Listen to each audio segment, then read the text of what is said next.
यम बनाना सीखेंगे कि यम सर्वर किस तरीके से बनाया जाता है और ये किस लिए यूज़ किया जाता है लिनक्स के अंदर।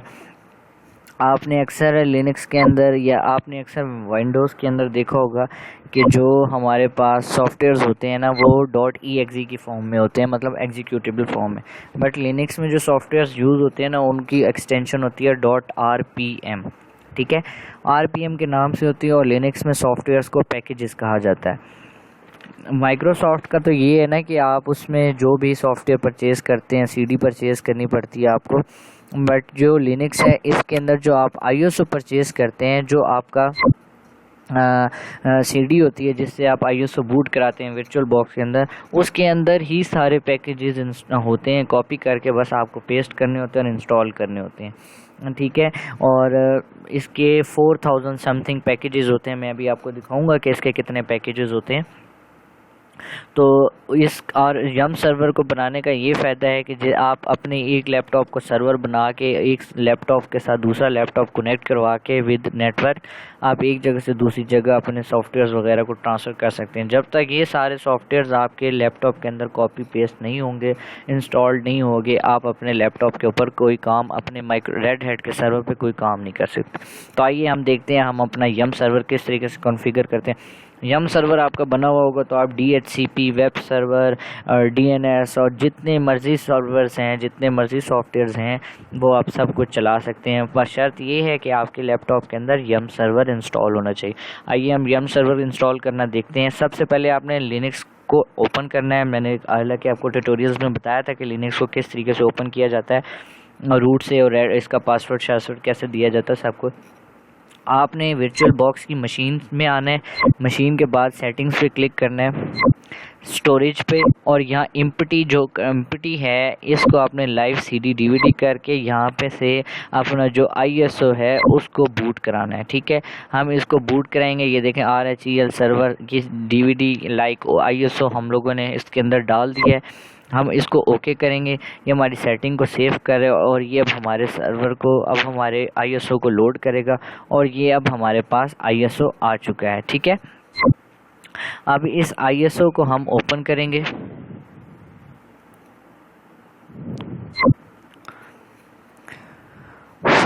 ओपन करने के बाद इसमें एक सॉफ्टवेयर ये पैकेजेस पड़े हैं, इस पैकेजेस को क्लिक करेंगे। इन पैकेजेस में एक सॉफ्टवेयर होता है VSFTPD। उस सॉफ्टवेयर को इंस्टॉल करेंगे तब जाके हमारा लैपटॉप जो है यम सर्वर बन जाएगा। हम इधर सर्च करते हैं VSFTPD सर्च किया, ये हमारे पास सॉफ्टवेयर आ गया। इस पर हम डबल क्लिक करके इसको इंस्टॉल करते हैं। Continue anyway. अब ये हमारे पास जो है सॉफ्टवेयर इंस्टॉल होने की मांग रहा है कि आप ये सॉफ्टवेयर इंस्टॉल करना चाहते हैं कि नहीं करना चाहते। तो हम इसको इंस्टॉल करते हैं। हमारे पास जो है सॉफ्टवेयर इंस्टॉल हो चुका है VSFTPD का। अब हम फिर दोबारा से इसको ओपन करके पैकेजेस में जाएंगे। पैकेजेस में जाने के बाद हम Ctrl+A करेंगे और जितने भी पैकेजेस हैं उनको कॉपी करके एक फ़ोल्डर में पेस्ट करेंगे। वो फ़ोल्डर भी स्पेसिफ़िक है, उस फ़ोल्डर के अलावा आप किसी भी फ़ोल्डर के अंदर कॉपी नहीं कर सकते, ना पेस्ट कर सकते हैं। और वो फ़ोल्डर आपके पास तब आएगा जब आप VSFTPD को इंस्टॉल करेंगे, ठीक है। आपने वो सारे सेलेक्ट करके कंप्यूटर में आके वार में जाना है। वार में जाने के बाद आपने वार में जाने के बाद FTP एक फ़ाइल होगी उसमें जाना है और इसमें ये पब आ गया। पब तब आएगा जब आप VSFTPD को इंस्टॉल करेंगे। अब यहाँ पर हम अपने सारे पैकेजेस को पेस्ट कर देते हैं। ये हमारे वो पैकेजेस हैं, वो सॉफ्टवेयर्स हैं जो लिनक्स के बाय डिफ़ॉल्ट होते हैं। ये 4306 हैं। हमारे पास जो पैकेजेस होते हैं लिनक्स के अंदर या जो सॉफ्टवेयर यूज़ होते हैं वो 4306 हैं। ये 3.3 GB के हैं और ये हमारे पास अब पेस्ट हो रहे हैं। मैं आपको दोबारा से बताता चलूँ कि पब के अलावा किसी भी फोल्डर के अंदर आपने अपनी सॉफ्टवेयर्स को पेस्ट नहीं करना अगर आप यम सर्वर बनाना चाहते हैं। ठीक है। उसके बाद और दूसरी बात ये है कि पब का सर्वर भी तब बनेगा, तब पब का सॉफ्टवेयर या पब का फोल्डर तब बनेगा जब आप पैकेजेस में जाके VSFTPD को इंस्टॉल करेंगे। ठीक है। अभी हमारे पास थोड़ा सा टाइम लेगा अपने रिकॉर्ड होने का, अपना इसको पेस्ट होने के लिए।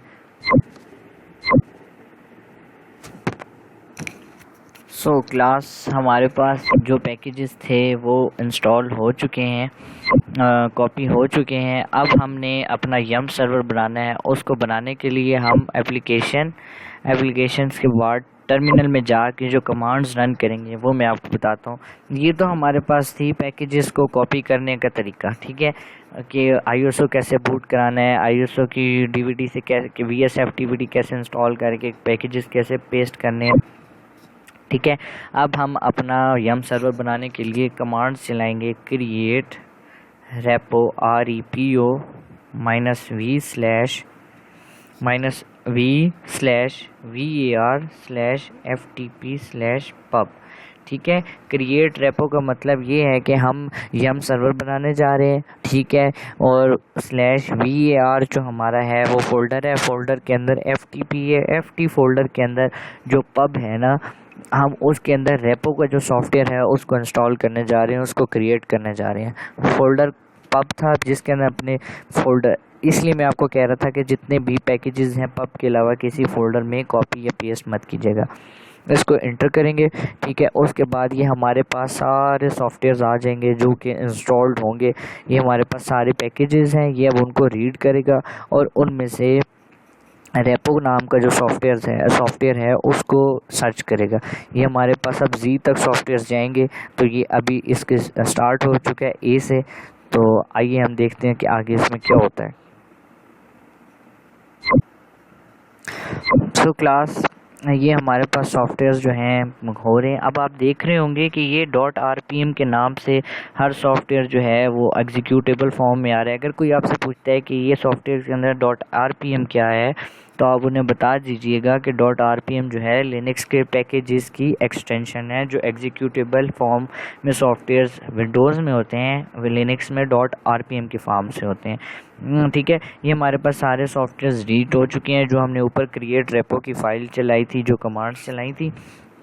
अब इसके बाद ये थोड़ा सा टाइम ले रहा है। उसके बाद हम जो कमांड्स चलाएंगे वो और मैं आप लोगों को एक बात कहना चाहूँगा कि जो कमांड्स मैं यहाँ रन करता हूँ, आप वीडियो को पॉज करके उन कमांड्स को लिख लिया करें ताकि आपको जब खुद प्रैक्टिस करने लगें तो आपको कोई प्रॉब्लम ना हो। ये हमारे पास सब कुछ हो चुके हैं। अब इसके बाद हम यहाँ लिखेंगे systemctl restart VSFTPD। systemctl का मतलब है सिस्टम, C से कमांड, टर्मिनल, TL से टर्मिनल, रीस्टार्ट VSFTPD। जो हमने VSFTPD का सॉफ्टवेयर इंस्टॉल किया था, सिस्टम से हम कमांड लाइन के थ्रू, कमांड टर्मिनल के थ्रू उसे रिस्टार्ट करना चाह रहे हैं। इसको एंटर कर देंगे। उसके बाद हम लिखेंगे systemctl इनेबल VSFTPD। पहले हमने उसको रिस्टार्ट करवाया, अब हम उसको इनेबल कर रहे हैं। तो और ये हमारा सॉफ्टवेयर VSFTPD का जो है जो इनेबल हो चुका है। उसके बाद हम अपनी फायरवॉल में जाएंगे। हमने अपनी फायरवॉल जो है उसको रीलोड करा के उसके अंदर दोबारा से हमने FTP सर्वर यानी कि फ़ाइल ट्रांसफ़र प्रोटोकॉल, जिसके लिए हम यम सर्वर बनाते हैं, वो दोबारा से हमने उसको रिलोड करवाना है। तो हम कमांड्स के थ्रू भी फायरवॉल को ओपन कर सकते हैं, या आप एप्लीकेशन पे क्लिक करने के बाद सेंड्री में आएंगे। ये थोड़ा मेरे लैपटॉप की स्पीड स्लो है। सेंड्री में आके फायरवॉल पे क्लिक करेंगे तो आपके पास एक टैब ओपन होगी।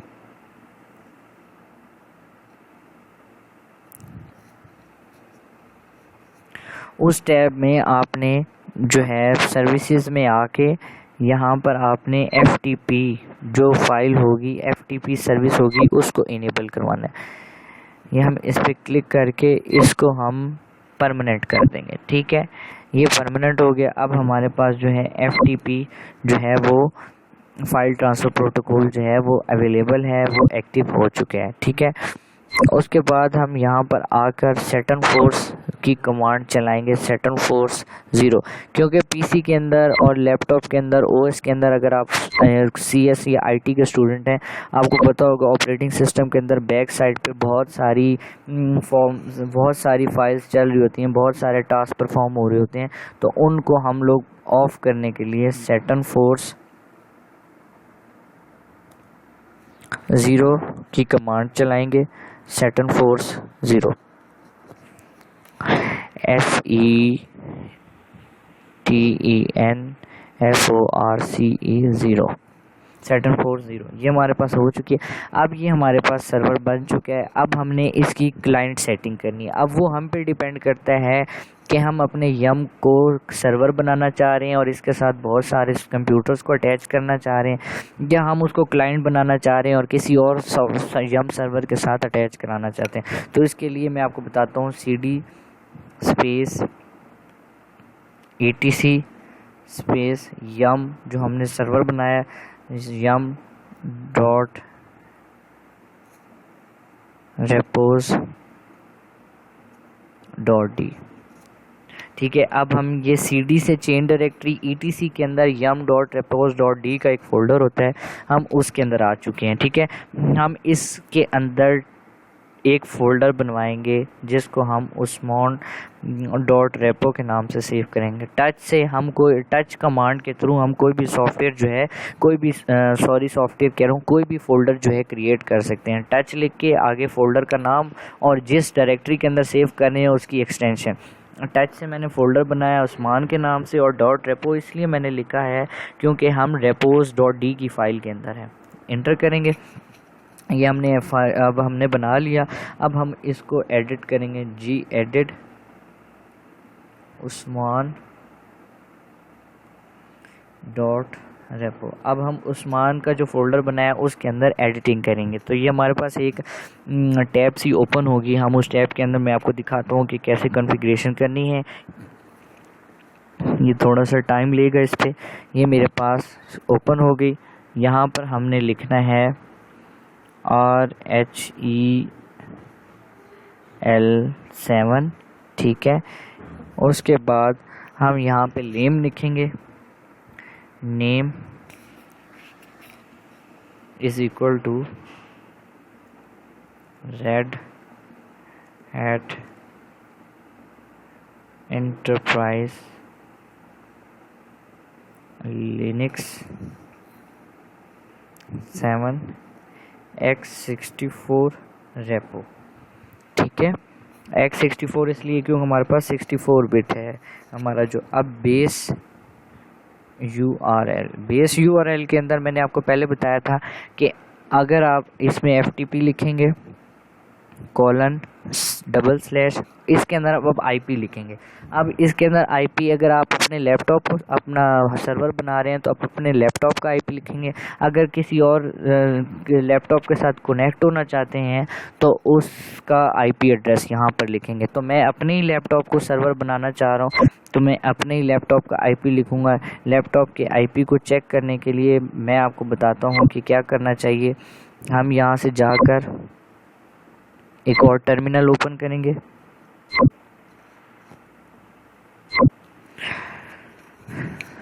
टर्मिनल ओपन करने के बाद यहाँ हम लिखेंगे इफ़ कॉन्फिग। जो विंडोज़ है वो IP कॉन्फिग लिखते हैं अपना IP चेक करने के लिए, लिनक्स वाले इफ़ कॉन्फिग यूज़ करते हैं इंटरफेस कॉन्फिग अपना IP चेक करने के। मेरा जो IP एड्रेस इस वक्त चल रहा है इंटरफेस पर वो चल रहा है 10.2.0.2.15। अब मैं इसको वहाँ जाकर लिख दूँगा अपनी जो है उसकी उस्मान की फ़ाइल में 192.10.0.2.15। ये मेरा IP एड्रेस आ चुका है। उसके बाद /pub फ़ोल्डर का नाम /RHEL7/। ठीक है, ये मेरे पास हो गया। अब उसके बाद इनेबल लिखूँगा मैं, enable is equal to 1। Enable is equal to 1 के जो मैं ये IP दे रहा हूँ उसको इनेबल कर दो। 1 का मतलब ऑन होता है, 0 का मतलब ऑफ होता है। GPG चेक, जो हमारे पास बैक साइड पे जो इसके अंदर चीज़ें चल रही हैं उसको बंद कर दें। ठीक है, इसको ये हम बनाने के बाद इसको हम सेव करेंगे। सेव करके क्लोज कर देंगे।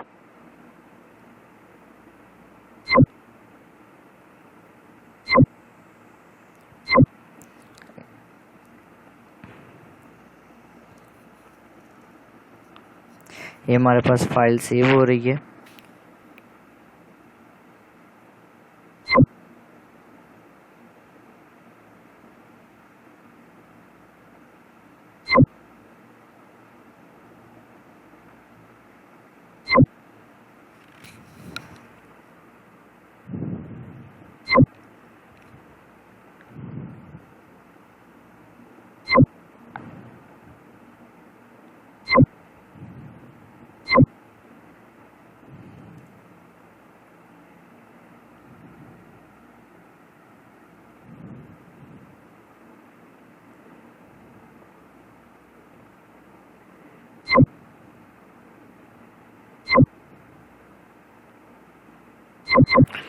अब हमारे पास जो फाइल थी वो सेव हो चुकी है। अब यहाँ हम लिखेंगे यम क्लीन ऑल की कमांड चलाएंगे। इससे हमारे पास जितने भी मतलब यम के अंदर जो भी एक्स्ट्रा काम हो रहे थे वो रुक जाएंगे। यम क्लीन ऑल करने के बाद ये हमारे पास क्लीनिंग अप एवरीथिंग हमारे पास हो चुका है। ठीक है, अब यम रेपो लिस्ट करके हम अपने सॉफ्टवेयर्स की लिस्ट देखेंगे। यम रेपो लिस्ट,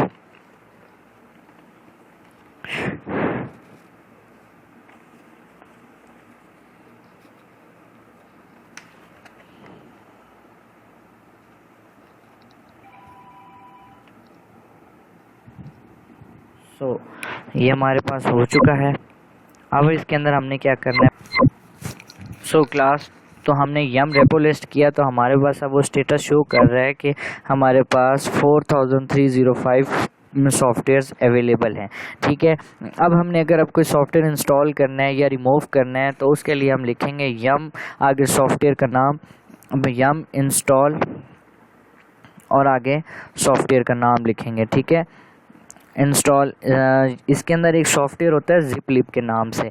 ठीक है, हम जिप लिप के नाम से जिप लिप, ठीक है, हम उस सॉफ्टवेयर को इंस्टॉल करेंगे। यम इंस्टॉल जिप लिप। अब ये उस सॉफ्टवेयर को इंस्टॉल करने जा रहा है। Package zip lip will be installed. और अगर हम इसी सॉफ्टवेयर को रिमूव करना चाहते हैं या इस सॉफ्टवेयर को डिलीट करना चाहते हैं तो उसके लिए हम लिखेंगे यम रिमूव और आगे सॉफ्टवेयर का नाम यानी कि जिप लिप लिख देंगे तो हमारे पास ये सॉफ्टवेयर दोबारा से रिमूव हो जाएगा। ये थोड़ा सा टाइम लेता है इस अपने सॉफ्टवेयर के इंस्टॉलेशन पर। हमारे पास फिर एक आ जाएगा, एक बार सी ओपन सी होगी जिसके अंदर हमें ये बताएगा कि आपका जो सॉफ्टवेयर है वो इंस्टॉल्ड हो चुका है। ठीक है,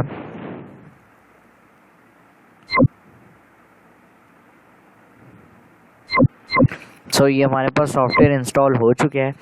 इस सॉफ्टवेयर का उसने हमें साइज़ बताया है, वर्जन भी बताया है, उसका 81 KB है और इंस्टॉल 1 पैकेज ये हमारे पास हो चुके हैं। अब हम इसी को डिलीट करना चाहेंगे। यम रिमूव जिप लिप, यम रिमूव जिप लिप लिखेंगे तो हमारे पास जो हमारा इंस्टॉल्ड पैकेज होगा वो रिमूव हो जाएगा। No packages mark for removal, no match for argument zip lip, यानी कि हमारा जो सॉफ्टवेयर है वो डिलीट हो चुके। अगर हमने सारे सॉफ्टवेयर को देखना है तो यम लिस्ट ऑल करेंगे।